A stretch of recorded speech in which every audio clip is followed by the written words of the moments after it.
ভাবুন তো ২০২৬ বিশ্বকাপের মঞ্চে আবারও যদি সেই পরিচিত দৃশ্যটা ফিরে আসে, সবুজ ঘাসে হলুদ জার্সির দাপট, গ্যালারিতে সাম্বার তালে নাচতে থাকা ব্রাজিল ভক্তরা আর ট্রফির দিকে তাকিয়ে থাকা একদল ক্ষুধার্ত তারকা। ঠিক এই ছবিটাই এখন ধীরে ধীরে বাস্তব হতে শুরু করেছে, কারণ ব্রাজিল ভক্তদের জন্য এসেছে এক বড় ব্রেকিং নিউজ। ২০২৬ বিশ্বকাপকে সামনে রেখে প্রাথমিক পরিকল্পনা থেকেই ১৮ জন ফুটবলারকে ঘিরে একটি শক্ত কাঠামো দাঁড় করাতে শুরু করেছে সেলেসাও শিবির। বিশ্বকাপ মানেই ব্রাজিল, এই কথাটা শুধু আবেগ নয়, ইতিহাসের পাতায় লেখা এক নির্মম সত্য।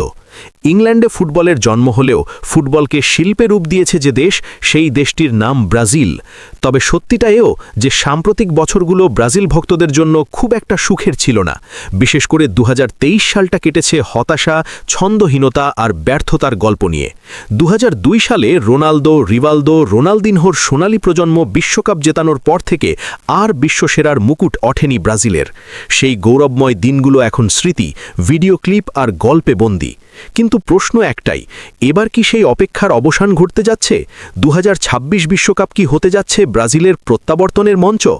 এই প্রশ্নের উত্তর খুঁজতেই বর্তমান দল গঠন প্রক্রিয়ার দিকে তাকাতে হচ্ছে।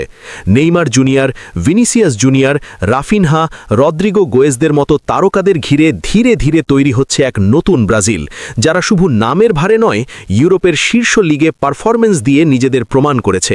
কার্লো অ্যাঞ্চেলত্তির অভিজ্ঞ ছোঁয়ায় ব্রাজিলের খেলায় ফিরতে শুরু করেছে শৃঙ্খলা, ট্যাকটিক্যাল ব্যালেন্স আর আত্মবিশ্বাস।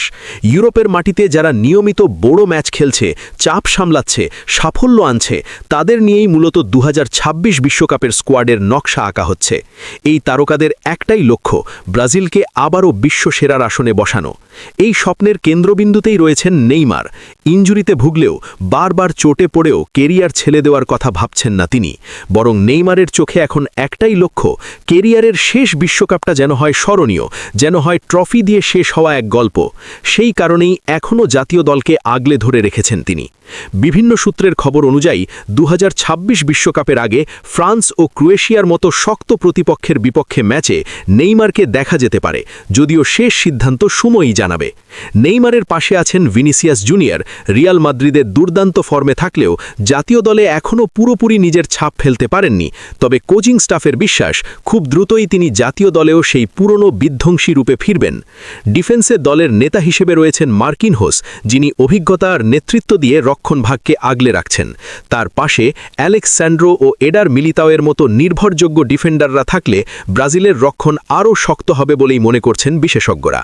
অ্যাঞ্চেলত্তি ৪-২-৩-১ ফরমেশনে দল সাজাতে পারেন, যেখানে ফুলব্যাকদের ভূমিকা হবে অত্যন্ত গুরুত্বপূর্ণ।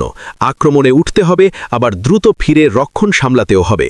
মাঝমাঠে কাসেমিরো ও ব্রুনো গিমারেস, এই দুজনই ব্রাজিলের ইঞ্জিন রুম, একজন রক্ষণাত্মক শক্তি, অন্যজন বল কন্ট্রোল ও ট্রানজিশনের মাস্টার। তাদের বিকল্প হিসেবে থাকছেন আন্দ্রেস পেরেইরা, আন্দ্রেস স্যান্টোস ও লুকাস পাকেতার মতো খেলোয়াড়, যারা প্রয়োজনে ম্যাচের গতিপথ বদলে দিতে পারেন।